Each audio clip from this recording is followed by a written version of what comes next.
வணக்கத்தை தெரிவித்துக் கொள்ள கடமைப்பட்டுள்ளேன்.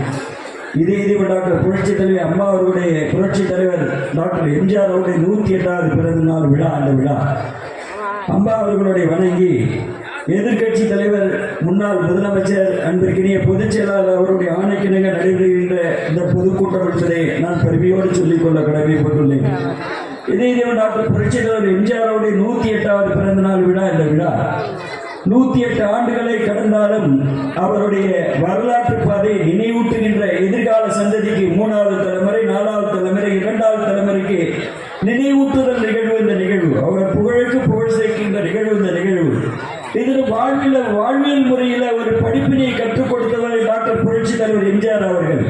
சதி லீலாவதி முதற்கொண்டு மதுரை மீட்ட சுந்தரபாண்டியன் வரை 136 படங்களை வெற்றி படங்களை தந்த அந்த வெற்றி படைப்புகளை தந்த ஒரு மனிதனுக்கு தான் பாரத நடத்தின டாக்டர் புரட்சி தலைவர் கொடுத்து கொடுத்து சிவந்த கரங்களுக்கு சொந்தக்காரர் இதே டாக்டர் புரட்சி தலைவர் எம்ஜிஆர் அவருடைய 108வது பிறந்த நாள். பேரறிஞர் பிறந்தகை அண்ணா அவர்களால் என்னுடைய இதய கனி என்று அழைக்கப்பட்டவர் டாக்டர் புரட்சி தலைவர் எம்ஜிஆர் என்பதை நான் பெருமையோடு சொல்லிக் கொள்ள கடமைப்பட்டுள்ளேன். 1952 அதற்கு முன்னாடி காங்கிரஸ் பேரியக்கத்திலிருந்து 52 திராவிட முன்னேற்ற கழகத்தில் இணைந்து முதற்கட்டமாக தேர்தல் பிரச்சாரம் மேற்கொண்டு கிட்டத்தட்ட 15 சட்டமன்ற தொகுதிகளை வெற்றி பெற செய்தவர் டாக்டர் புரட்சி தலைவர் எம்ஜிஆர் என்பதை பெருமை 57 வெற்றி பெற செய்தவர். அதற்கு பிறகு 62 50 சட்டமன்ற உறுப்பினர்களை வெற்றி பெற செய்தவர் டாக்டர் புரட்சி தலைவர் எம்ஜிஆர் அவர்கள்.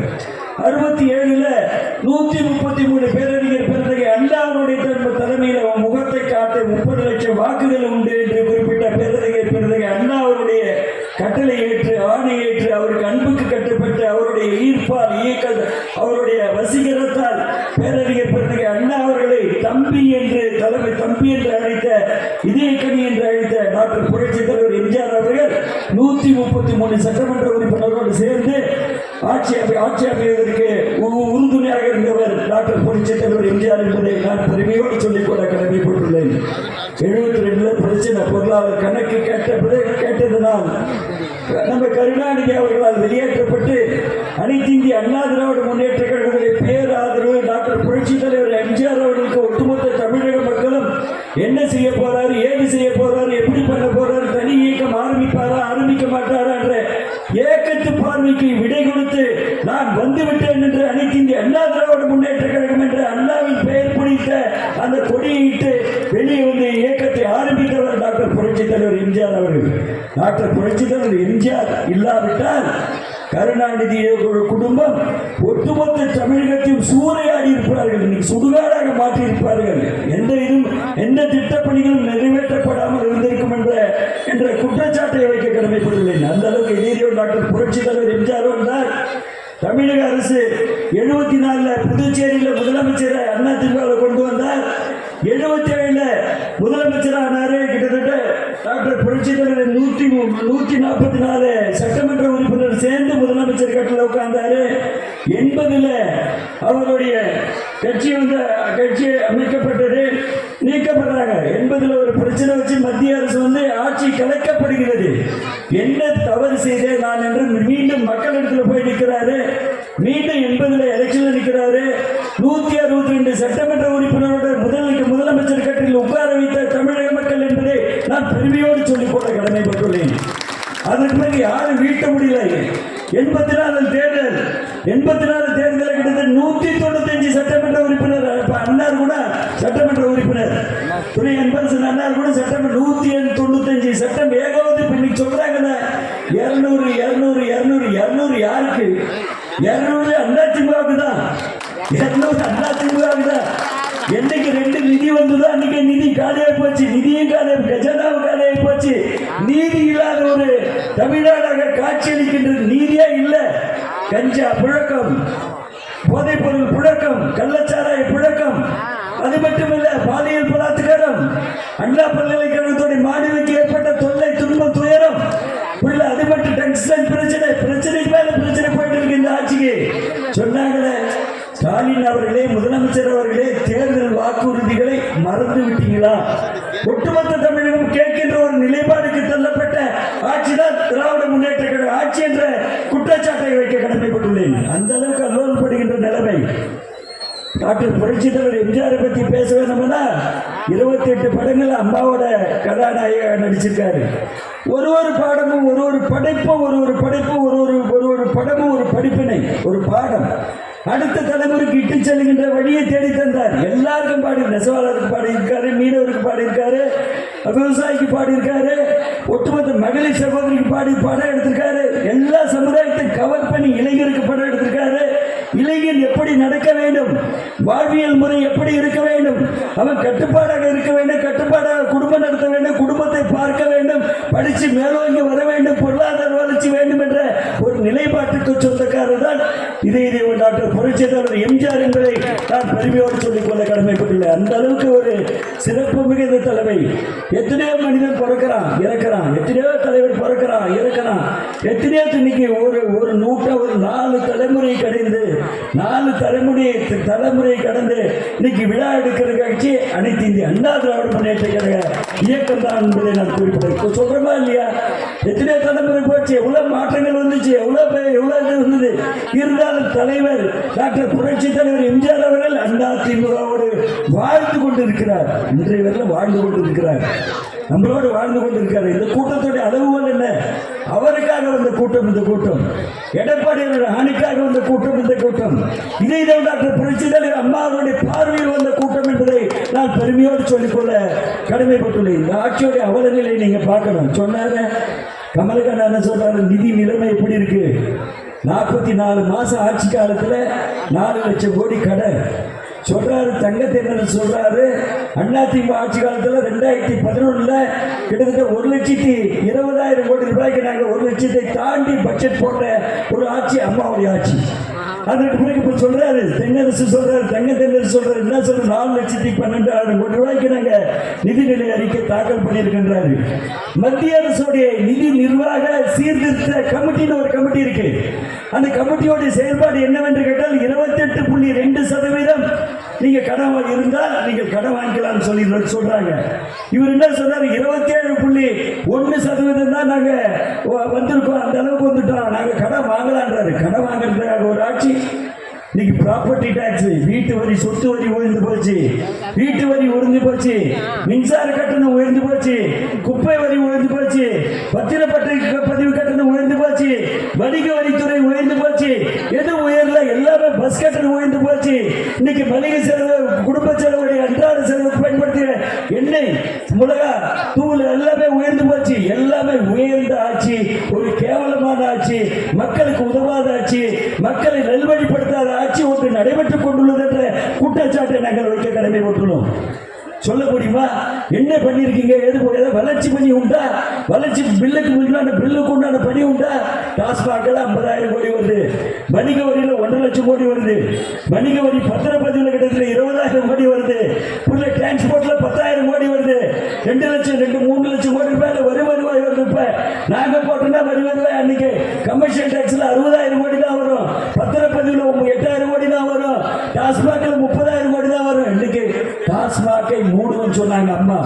வருஷம் ஒரு 500 கடை குறைச்சு சொன்னியா? தேர்தல் வாக்குறுதி, அது ஒரு வாக்குறுதி. எங்கேயாவது கடை குறைச்சிருக்கா? நாங்க 30,000 கோடி ரூபாய்க்கு விட்டோம்னா நீங்க 60,000 கோடி ரூபாய்க்கு விற்கிற டாஸ்மாக் வருஷத்துக்கு தேவைதானா? ஒட்டுமொத்த தமிழகத்தில் குடிகார தமிழகமாக மாற்றுகின்ற ஒரு குற்றச்சாட்டு ஸ்டாலின் ஆட்சிக்கு உண்டு என்ற குற்றச்சாட்டு தான் எங்களோட குற்றச்சாட்டு. அது மட்டும் இல்லை, அம்மா பேரில் நாங்கள் 500 கடை குறைச்சோம். நீட் தேர்வுல கையெழுத்து போட்டு நான் உடனே ஆட்சி பொறுப்பேற்ற உடனே நீட்டை ரத்து பண்ணுவேன். தேர்தல் வாக்குறுதி செஞ்சியா? பெட்ரோல் டீசல் வழியை குறைச்சியா? ஏதோ நான் 100க்கு 100 பண்ணிட்டேன், 100க்கு 90 பண்ணிட்டேன், 100க்கு 20 பண்ணிட்டேன், தேர்தல் வாக்குறுதி நிறைவேற்றி யாரை ஏமாத்துற? என்னைக்கு உதயநிதி ஸ்டாலின் துணை முதலமைச்சரானா அன்னைக்கே டவுன் கவுண்டவுன் ஸ்டார்ட் ஆச்சு திமுகவுக்கு. Going on countdown. 2025ஆம் ஆண்டு தேர்தல் ஆண்டு, 2025ஆம் ஆண்டு தேர்தல் ஆண்டு. அந்த தேர்தல் ஆண்டுடைய உத்வேகம் தான் திருத்துறையூர்ல இவ்வளவு பெரிய கூட்டம் கூடியதற்கு காரணம் என்ற குறிப்பிட கடமைப்பட்டுள்ளேன். இதெல்லாம் கூடுமா? நீங்க ஒப்பிட்டு பார்க்க வேண்டிய திராவிட முன்னேற்ற கழக இருப்பாங்க, திமுக கட்சிக்காரலாம் இருப்பாங்க. என்ன பண்ணிட்டு இருக்கீங்க? ஆட்சியோட நிலைப்பாடு என்ன? ஆட்சி எங்க போயிட்டு இருக்கு? Commission, corruption, collection. ஒட்டுமொத்தமாக கமிஷன் கரப்ஷன் இதுல அமைச்சர் பெருமக்களுக்கு இல்ல. அமைச்சர் இன்ப நிதி போய் இதுல உட்கார்ந்த உடனே மதுரை அலங்காநல்லூர் ஜல்லிக்கட்டுல உட்கார்ந்த உடனே ஒட்டுமொத்த அமைச்சர் முகம் சுளிக்கிறாங்க. இன்ப நிதி போயிட்டு ஒரு சூரியன் போட்ட ஒரு இது போட்டு இது டிஷர்ட் போட்ட உடனே கட்டி பிடிச்சிக்கிறார் உதயநிதி ஸ்டாலின் மனைவியும். இன்ப நிதி வந்த உடனே திமுக ஆட்சிக்கு துன்ப நிதி தான். நிதியும் இல்லை, நீதியும் இல்லை. நீதியில் எங்க நீதி இருக்கா? ஏதாவது நீதி இருக்கா? ஒருத்தர் அனுப்பிச்சுக்கிறான் போனா கஞ்சா உலகம். கிராமப்புறங்களில் மறுபடி கஞ்சா உலகம். திருத்தணி ஸ்கூலை +2 மாற்றி கொடுத்தோம், கட்டணம் கொண்டு வந்து கொடுத்தோம். அதுக்கு 2 லட்சம் ரூபா டெபாசிட் பண்ணோம், 1 லட்சம் ரூபா ஊர்வலம் மக்கள் கொடுத்தீங்க. அப்புறம் நான் கொஞ்சம் போட்டேன். நீ திருத்தணி ஸ்கூல் பக்கம் நம்ம எதனா போக முடியுதா? இன்னைக்கு பிள்ளைங்களோட நிலைமை என்ன? பிள்ளைங்களை ஸ்கூலுக்கு அனுப்புறதுக்கு டீச்சருடைய பயம் அந்த தாய்மாருக்கு இருக்கு. இருக்கா இல்லையா? தாய்மார்க்குள்ள டீச்சர் நம்ம பிள்ளை போயிட்டு ஒழுங்கா போயிட்டு ஸ்கூலுக்கு போயிட்டு ஒழுங்கா வீட்டுக்கு வருமா ஒரு கவலை நிலை, ஒரு கவலை வருது. அந்த சூழ்நிலை அப்பெல்லாம் அப்படி இல்லை. அம்மா ஆட்சியா இருந்தாலும் சரி, டாக்டர் எம்ஜிஆர் ஆட்சியா இருந்தாலும் சரி, ஒரு சத்துணவு தந்த திட்டத்தை சரித்திர நாயகன் இது டாக்டர் புரட்சி தலைவர் எம்ஜிஆர் அவர்கள். அவர் மாதிரி யாருமே இல்லை. புரியல. ஏழையின் சிரிப்பில் இறைவனை காண்போம் என்றார் பேரறிஞர் பெருந்தகை அண்ணா. அதுக்கு இலக்கணம் அடித்து கொடுத்தவர் டாக்டர் எம்ஜிஆர் அவர்கள். அந்த மாதிரி சூழலில் ஒரு தலை சிறந்த ஆட்சி. அதே போல அம்மா ஆட்சி தொடர்ந்து ஒரு மக்கள் தொண்டே மகேசன் தொண்டு. எம்ஜிஆர் என்ன சொன்னாரோ அதை செஞ்சுட்டு வந்தான். அதுக்கு பிறகு எடப்பாடியார் 4 வருஷம் 2 மாசம் எடப்பாடியார் ஆட்சி. அதாவது சிரமம் இருந்ததா? 33 லட்சம் மாணவிகளுக்கு நாங்கள் லேப்டாப் கொடுத்துருக்குறோம். 33 லட்சம் மாணவிக்கு லேப்டாப் கொடுத்துருக்கோம். 53 லட்சம் பேருக்கு அந்த புது பெண்ணுக்கு தாலிக்கு தங்கம் கொடுத்துருக்கோம். நாங்கள் விலையில்லா கறவை மாடு கொடுத்துருக்கோம், விலையில்லா ஆடு கொடுத்துருக்கோம், விலையில்லா கோழி கொடுத்துருக்கோம், மிக்சி கிரைண்டர் ஃபேன் கொடுத்துருக்கோம், உழைக்கும் மகளிருக்கு ஸ்கூட்டி கொடுத்துருக்கோம். நாங்கள் ஏதாவது திட்டம் உண்டா? வளர்ச்சி பணி உண்டா? அடுத்த தலைமுறை சிந்தித்து பார்க்க வேண்டிய நிலைமை உண்டா? இங்கே தென்பண்ணி ஆற்றுல செக் டேம் போட்டிருக்கோம். சி.வி. சண்முகம் அவர்களுடைய சட்ட அமைச்சருடைய ஃபண்டிலிருந்து போட்டிருக்கோம். நாங்கள் உண்டா இல்லையா? நாங்கள் நம்ம திருக்கண்டேஸ்வரத்தோட செக் டேம் போட்டிருக்கோம். நாங்கள் செக் டேம் போட்டனால இந்த விவசாயியோட நிலைப்பாடு என்ன? இன்னைக்கு தண்ணீர் மட்டும் உயர்ந்திருக்கு. அந்த மாதிரி வளர்ச்சி திட்டம் உண்டா? திமுக ஆட்சி ஒரு மோசமான ஆட்சி. 1000 ரூபாய் கொடுத்தாங்களா? பொங்கலுக்கு 1000 ரூபாய் கொடுத்தாங்களா? நம்ம கொடுக்கும்போது 2020 என்ன சொன்னாரு? 2020 5000 ரூபாய் கொடுக்கணும்னு சொன்னாரு. ஸ்டாலின் அவர்கள் 5000 ரூபாய் கொடுக்கணும்னாரு. 2500 ரூபாய் அப்ப நம்ம கொடுத்தோம். 2500 ரூபாய் எப்படி கூட்டுறாருன்னா 2500 + 1500 5000 சொல்ல 2500 5000 அவருக்கு சொல்ல தெரியல. 2500 + 1500 5000. அந்த சூழ்நிலைக்கு 1000 ரூபாய் வந்துதான் சொல்லுவா. அப்போ 1000 ரூபாய் கொடுக்காத 1000 ரூபாய் கொடுக்காத ஒரு ஆட்சி திமுக ஆட்சியில அன்னைக்கு 5% அவங்களுக்கு அவுட். 5% அவங்களுக்கு அவுட். இன்னைக்கு 2 அமைச்சரை பெற்ற இந்த மாவட்டம் ஒரு பக்கம் கணேசன் இருக்காரு, ஒரு பக்கம் MRK பன்னீர்செல்வம் இருக்காரு. 2 பேரும் சண்டை போட்டு இருக்காங்க. ஒத்த கருத்து இல்லை. சட்டமன்ற உறுப்பினருக்கு அவங்களுக்கே ஒத்த கருத்து இல்லை. எப்படி மாவட்டம் வளரும்? மாவட்ட வளர்ச்சி பணி எப்படி போவோம்? ஒரு மாவட்டத்தில் இருக்கிற அமைச்சர் ஒரு மாவட்டத்துடைய சிந்தனை இருக்கணும். நான் குறிஞ்சிப்பாடி தொகுதியிலே அருவாமுக்கு ஓடி கொண்டாந்தேன். குறிஞ்சிப்பாடி தொகுதியிலே வாலாஜா வாய்க்காலுடைய ஃபண்டு ஸ்ட்ரென்தன் பண்ணி கொடுத்தோம். எங்கேயாவது ஒரு மாவட்ட அமைச்சருக்கு மாவட்ட அமைச்சருக்கு சட்டமன்ற தொகுதியுடைய வளர்ச்சி மாவட்டத்துடைய வளர்ச்சியில எண்ணம் இல்லாம 2 அமைச்சரை பெற்ற அந்த பரிதாப நிலைமை தான் கடலூர் மாவட்ட நிலைமை என்ற குற்றச்சாட்டை வைக்க கடமைப்பட்டுள்ளேன். இதே டாக்டர் புரட்சி தலைவர் எம்ஜிஆருடைய ஆட்சி ஒரு தலை சிறந்த ஆட்சி. எல்லாருக்கும் படிப்படியா இருந்தது, பாடமா இருந்தது, பாடம் புகட்ட வேண்டி இருந்தது. ஒரு பாடல்ல நம்மளுடைய நடைமுறை எப்படி மாத்திக்கணுன்ற சூழல் இருந்தது. அப்ப இருக்கிற பாடல்ல பக்குவமா இருந்தது, கட்டுப்பாடா இருந்தது. இப்போ கட்டமைத்து விட்ட பாடல் வருது. புரியல. நடிகரும் நாடாள முடியுமான்ற ஒரு கேள்வி இருந்தது. அப்ப நடிகரும் நாடாளலாம் என்று ஒரு புது புரட்சியாக வந்த ஒரு நாள் டாக்டர் புரட்சி தலைவர் எம்ஜிஆர் பெருமையோடு சொல்லிக் கொள்ள அவர் நடந்தால் ஊர்வலம், நின்றால் பொதுக்கூட்டம், எங்கே போன மாநாடு, அந்த அளவுக்கு கூட்டம். மக்கள்லாம் 24 மணி நேரம் 30 மணி நேரம் காத்து பார்க்கின்ற ஒரு தலைவர் உலகத்தில் பிறந்து வளர்ந்து மறைந்தார் என்றால் அது டாக்டர் புரட்சி தலைவர் எம்ஜிஆர் தான். யாருக்குமே அந்த இது இல்லை. அந்த நிலையை நிரப்புறதுக்கு அம்மா இருந்தாங்க.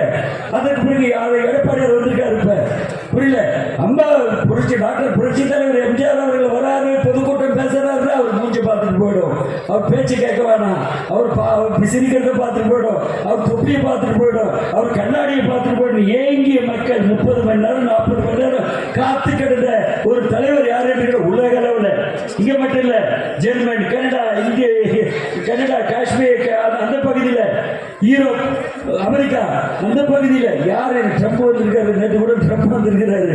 ட்ரம்பை விட மிகப்பெரிய தலைவர் யார் என்று கேட்டால் டாக்டர் புரட்சி தலைவர் எம்ஜிஆர் தான். டாக்டர் புரட்சி தலைவர் எம்ஜிஆருக்கு நிகர் எம்ஜிஆர் தான். யாருமே இல்லை, உலக அளவில் யாருமே இல்லை.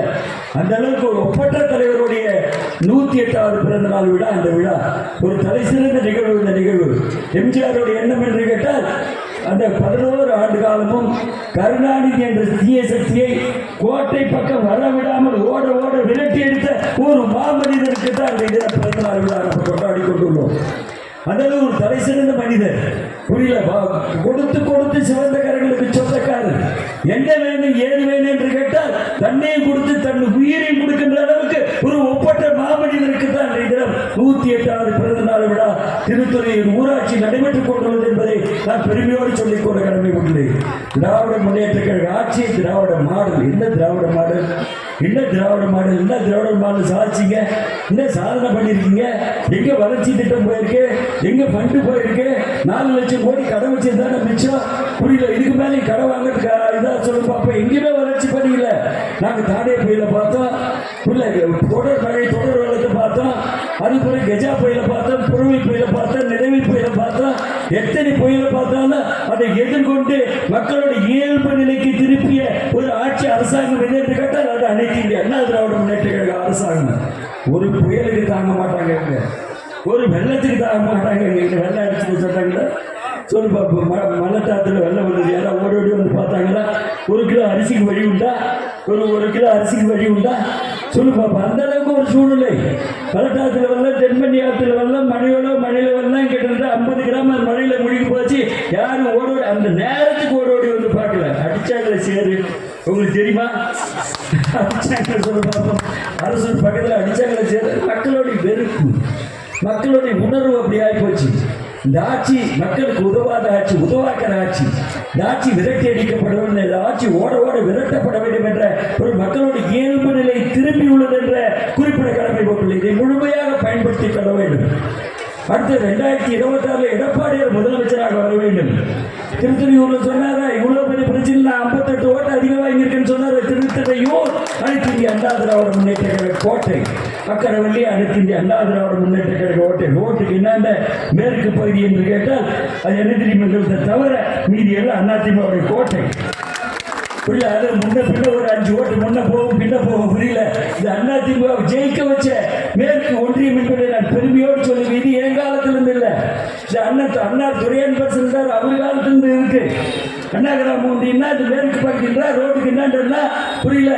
ஏபி குப்பத்திலேருந்து அண்ணாண்டா வந்து நம்ம பைத்தாம்பாடியிலேருந்து அண்ணாண்டா காவனூர்லேருந்து தலவானூர்லேருந்து எடுத்துக்கணும்னா, காவனூர்லேருந்து எடுத்துக்கணும்னா இந்த அண்ணா அனைத்தீங்க அண்ணா திராவிட முன்னேற்ற கழகத்துடைய திருத்துறையூர் உறவு வரல, கன்னிப்பட்டு வரல, அண்ணாண்ட நமது பண்டோக்கோட்டை அந்த பகுதி வரல, எல்லாம் அனைத்து இந்திய அண்ணா திராவிட முன்னேற்ற கழகத்துடைய இரும்பு கோட்டை என்பதை நிரூபிக்கின்ற அந்த கிளைக்கழக நிர்வாகிகள், ஊராட்சி பொறுப்பாளர்கள், முன்னாள் ஊராட்சி மன்ற தலைவர்கள், முன்னாள் ஒன்றிய குழு உறுப்பினர்கள், இதுல முன்னாள் ஒன்றிய குழு உறுப்பினர்கள்லாம் கூடி வரவேற்ற பகுதி இந்த பகுதி என்பதை நான் பெருமையோடு சொல்லிக் கொள்ள கடமைப்பட்டுள்ளேன்.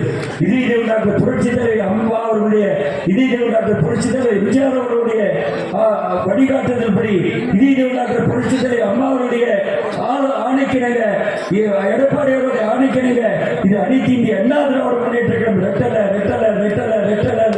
வெற்றி பெற்றது என்ற பெருமையை பெற்றுத்தர வேண்டும் என்று அன்போடு பணியோடு கேட்டு நிகழ்ச்சி ஒரு தலை சிறந்த நிகழ்வு, ஒரு உன்னத நிகழ்வு, ஒரு ஒப்பற்ற நிகழ்வு, வரவேற்பு, ஆர்ப்பாட்டம், மோல தாளம், புரியல, பட்டாசு, கலசம், ஒரு கலசம் எல்லாம் வச்சு இங்கு வரவேற்பு நல்கி எனக்கு அன்பிற்கிய கமலக்கண்ணன் அவர்களுக்கும் வரவேற்பு நல்கி அனைத்து நல்ல உள்ளவர்களுக்கும் நஞ்சார்ந்த மனமார்ந்த நன்றி பாடல் திருமலை ராஜா முன்னாள் ஊராட்சி மன்ற தலைவர் தொடர் வாழ்நாள் தலைவராக வர வேண்டும் என்று அவரை வாழ்த்தி என்றைக்கும் திருத்தணி ஊராட்சியோடைய கண் பார்வை அனைத்து இந்திய அண்ணா திராவிட முன்னேற்ற கழகத்துடைய கண் பார்வையில் இருக்கும் எந்த திட்டப்பணிகளை என்று கேட்டாலும் அண்ணா கிராமம் ஒட்டுமொத்த 42 ஒன்றியத்தில் முதல் ஊராட்சி ஒன்றியம் திருத்தணி ஊராட்சி ஒன்றியம் இல்லப்படி ரோடு வேணுமா, சாலை வேணுமா, மாடு வேணுமா, ஆடு வேணுமா, அடுத்தது சொசைட்டி வேணுமா, சொசைட்டியில் கிளை வேணுமா, சொசைட்டியில் ஆள் வேணுமா, புரியல வேற என்ன மழையா பாதிப்பா புரியல. அது சிஸ்டர் குருநாள் கோயில் கட்டுறாங்க, அவங்க அதுக்குள்ள போவாங்க, நம்ம புரியல அதுக்குள்ள போறேன் நடக்குது. அவருக்கு நம்ம இருக்கும்போது தெரியல, அது நடத்தி முடிக்கணுன்ற ஒரு அவாவோட இருந்தேன். நான் ஏதோ மாறி போச்சு, அந்த டைம் மாறி போச்சு.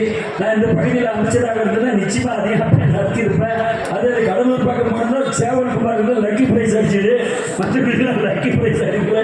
அதனால அன்போடு பணியோடு கேட்டுக்கொள்ள கடமையிடும் எங்களுடைய கடைக்கன் பார்வை தமிழ்ச்செல்வன் உள்ளிட்ட எத்திராஜ் உள்ளிட்ட எங்களுடைய கடைக்கன் பார்வை கவுன்சிலர் அன்பிற்கினி நமது கவுன்சிலர் உள்ளிட்ட அனைவருக்கும் எனது நெஞ்சார்ந்த மனமார்ந்த நன்றி பாராட்டி திருமலை ராஜா ஒரு தலை சிறந்த கூட்டத்தை ஏற்பாடு செய்த உனக்கும் நன்றி பாராட்டி இதற்கு ஒத்துழைப்பு நல்கிய ஒன்றிய செயலாளர் முன்னிட்டு நடத்திய ஒன்றிய செயலாளருக்கு நன்றி கூறி இங்கு வந்திருக்கின்ற ஆற்றல் மிகுந்த கிளைக்கழக செயலாளர்கள், பொறுப்பாளர்கள், மகளிரணி சகோதரிகள், பண்ருட்டி நகர் நிர்வாகிகள், நெல்லிக்குப்ப நகர் நிர்வாகிகள், அன்பிற்கின் மேல்பட்டாமாக தொடர்புடைய நிர்வாகிகள், கிழக்கு மேற்கு வடக்கு ஒன்றிய நிர்வாகிகள் அனைவருக்கும் எனது பண்ருட்டி வடக்கு ஒன்றிய நிர்வாகிகள் உள்ளிட்ட அனைவருக்கும் எனது மனமார்ந்த நெஞ்சார்ந்த நன்றி பாராட்டி. கூட்டம் என்று கேட்டால் அது அனைத்து இந்திய அண்ணா திராவிட முன்னேற்ற கழக எதிரியுடைய குலை நடுங்குகின்ற கூட்டமாக இருக்க வேண்டும். குலை நடுங்குகின்ற கூட்டத்தை போட்டாங்க, பேசிட்டாங்க. திமுக நாளிலிருந்து மண்டை பிடிச்சுக்கோம். என்ன பண்ணுது? நாங்கள் கடலூர்ல 2 நாளைக்கு முன்னாடி அண்ணன் அமைப்பு செயலாளர் கே செங்கோட்டையில் வாழ்நாள் சட்டப்பேரவை உறுப்பினர், அவர் வாழ்நாள் சட்டப்பேரவை உறுப்பினர் 9 முறை சட்டப்பேரவை உறுப்பினர் ஒரு கூட்டம் போட்டேன். இன்னைக்கு பூரா கடலூர் பூரா அலண்டு போய் கிடக்குது. கடலூர் பூரா அலண்டு போய் கிடக்கு. எங்கடா இங்க வந்தாங்க, எப்படி வந்தாங்க? காசு கொடுக்காத கூட்டம். இந்த கூட்டம் காசு கொடுத்தா கூட்டம் தாங்க, காசு கொடுக்காத கூட்டம். அங்கே கடலூரின் காசு கொடுக்காத கூட்டம். ஒரு 7000 பேர் 8000 பேர் வந்தாங்க. கூட்டமே நம்பி போச்சு. இல்ல விழி பிடிக்கிறாங்க. அது திருத்தணியின் கூட்டமும் top top top top top top top top என்று சொல்லி உங்களுக்கு நன்றி பாராட்டி, உங்களை வணங்கி மகளிர் சகோதரிமார்களும் நன்றி பாராட்டி வணங்கி வருகை தந்த அனைவருக்கும் அனைத்து இந்திய அண்ணா திராவிட முன்னேற்ற கழகத்துடைய எதிர்கட்சி தலைவர், இன்றைய எதிர்கட்சி தலைவர், நாளைய முதலமைச்சர், அவருடைய முதலமைச்சர் அவர்களுடைய பண்ருட்டி சட்டமன்ற தொகுதியுடைய சட்டமன்ற உறுப்பினரும் ரெடி ரெடி ரெடி என்ற அடிப்படையில் யார் விரலிட்டுகிறாரோ அந்த வெற்றி வீரரை, வெற்றி வேட்பாளர்கள் சட்டப்பேரவைக்கு அனுப்பி வைக்க வேண்டியது நம்மளுடைய தலையா கடன். அந்த தலையா கடனுக்கு நீங்க உறுதுணையாக ஆதரவாக அந்த கருத்தை வலுப்படுத்துகின்றவர்களாக நீங்கள் இருக்க வேண்டும். பேரறிஞர் அண்ணா பெருந்தகை அண்ணாவுடைய ஆசிப்படி இது டாக்டர் புரட்சித் தலைவர் எம்ஜிஆருடைய 108வது பிறந்தநாள் விழாவில் நீங்கள் உறுதியேற்க வேண்டும், சபதம் ஏற்க வேண்டும், வெற்றியை தேடித்தர வேண்டும் என்று அன்போடு கேட்டு நிகழ்ச்சி ஏற்பாடு செய்த அனைவருக்கும் எனது மனமார்ந்த நெஞ்சார்ந்த நன்றி பாராட்டி உங்களை வணங்கி விடைபெறுகிறேன். நன்றி, வணக்கம்.